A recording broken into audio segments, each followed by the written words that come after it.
جلسے کیے، جلوس کیے، اور پھر 10 دن کے بعد شکر ہے، یہ مقام شکر تو ضرور ہے کہ جنگ بندی ہو گئی، لیکن کیا یہ ہمارے لیے جیت ہے؟ کیا اتنی پاورفل کنٹریز کے لیے یہ واقعی جنگ بندی ہو جانا جیت ہے؟ کیا ہم اتنے مسلمانوں کے خون کا ضائع ہو جانے کو روک دینے کا نام ہی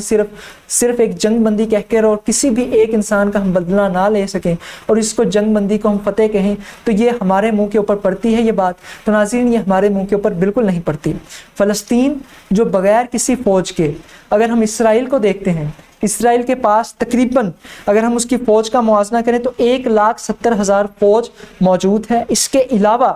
محفوظ فوج کی تعداد 4,65,000 ہے۔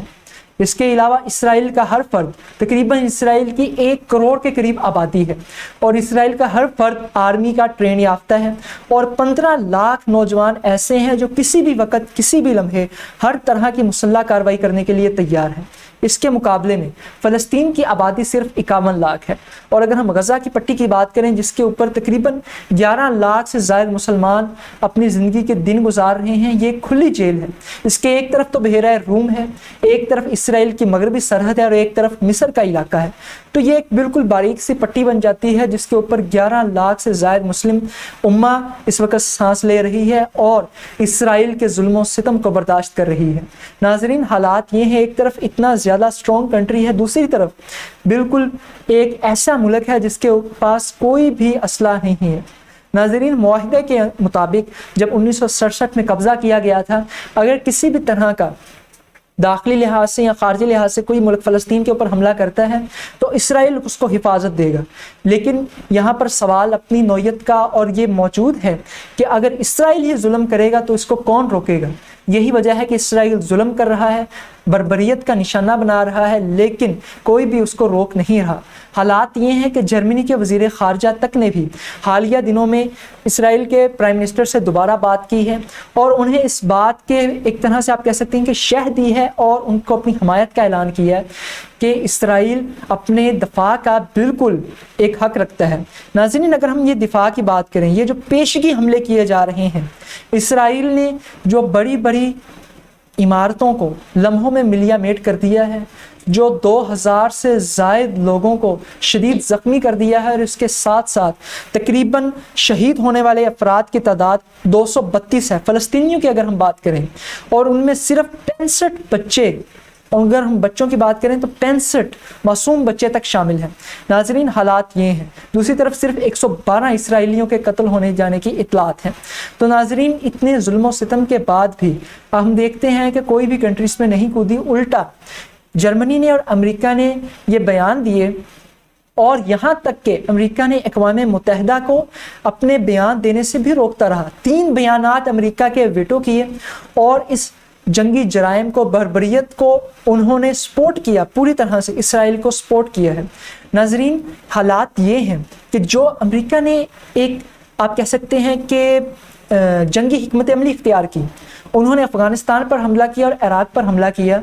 عراق پر حملہ کرنے کی وجوہات انہوں نے یہ بیان کی تھی، اور یہ جو ٹرم یوز کی جا رہی ہے پیشگی حملہ، یعنی کہ اپنے دفاع کے لیے، ایسے کنٹری سے دفاع کے لیے جس سے ان کو خطرہ ہو، ان کے اوپر پہلے ہی حملہ کر دیتے ہیں، اور اس کو پیشگی حملہ کیا جاتا ہے۔ عراق پر حملہ کیا گیا کیمیائی ہتھیاروں کا نام لے کر، لیکن صدام حسین تک کو پھانسی دے دی گئی، عراق کو ملیا میٹ کر دیا گیا،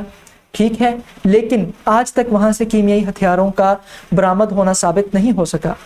افغانستان پر حملہ کیا گیا، 20 سال تک افغانستان کی عوام کو جنگ کے اندر رکھا گیا۔ اس سے پہلے رشیا کو اپنے ایک حریف کو ختم کرنے کے لیے، اپنے ایک اگینسٹ کنٹری کو امریکہ نے ختم کرنے کے لیے میدان چوز کیا، مسلم کنٹری کا، افغانستان کا، اور پاکستان سمیت دوسرے کئی ممالک کے اوپر ایک زبردستی کی جنگ مسلط کر دی گئی۔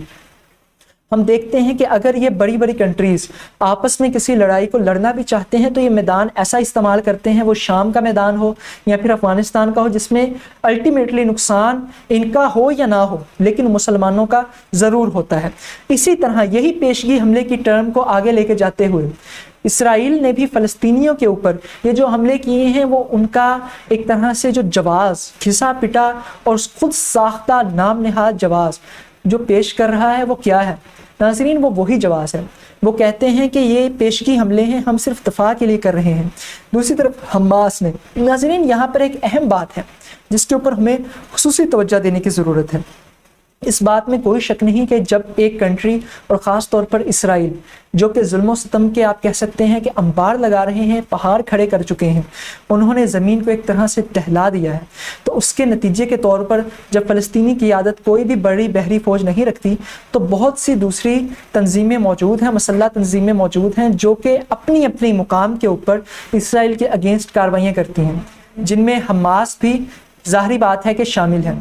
لیکن ناظرین یہاں پر بات جو ہے جس کا ہم ذکر کرنا چاہتے ہیں وہ یہ ہے کہ حماس جس طرح سے کارروائیاں کرتی ہے،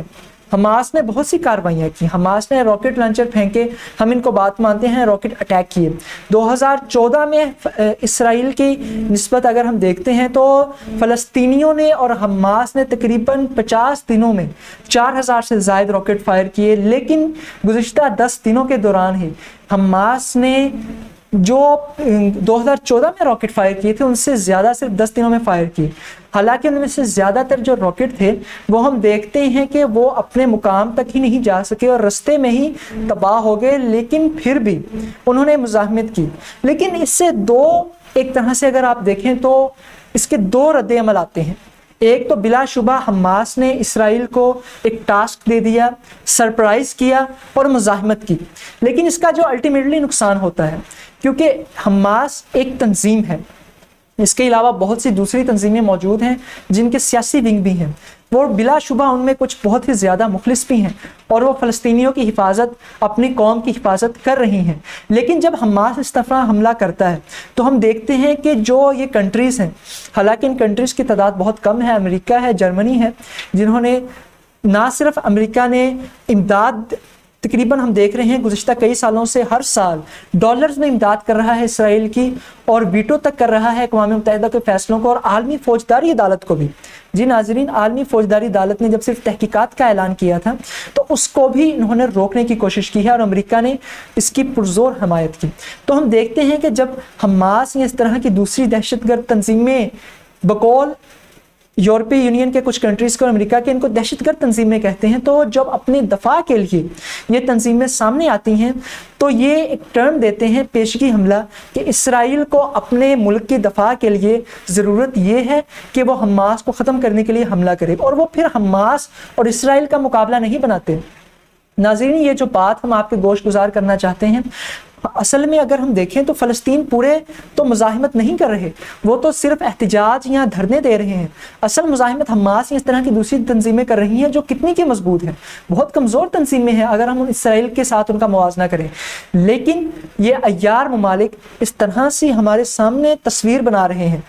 یہ کیا تصویر بنا رہے ہیں؟ یہ تصویر بنا رہے ہیں کہ اسرائیل اور فلسطین آمنے سامنے ہیں۔ ناظرین وہ فلسطین جہاں پر تقریباً 90% سے زائد عرب لوگ موجود تھے، لیکن آج وہ اسرائیل کی اس سازش کا شکار ہو چکے ہیں۔ کون سی سازش؟ جو کہ 1974 میں اسرائیلی وزیر اعظم نے کہی تھی کہ ہم 30% تک عربوں کو لے کے آئیں گے اور 70% تک یہودیوں کو آباد کر کے اسرائیل کو اکثریت میں اور فلسطینیوں کو اقلیت میں تبدیل کر دیں گے۔ تو ناظرین یہ حالات ہیں،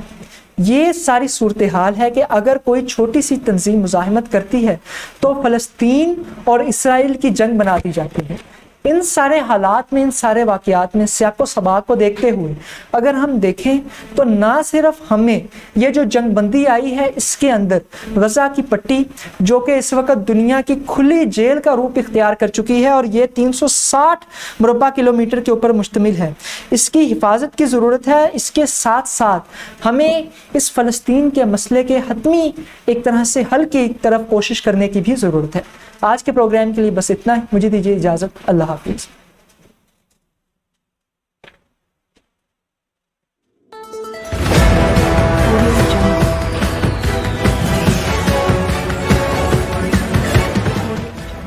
دیکھتے رہیے آپ کی نیوز۔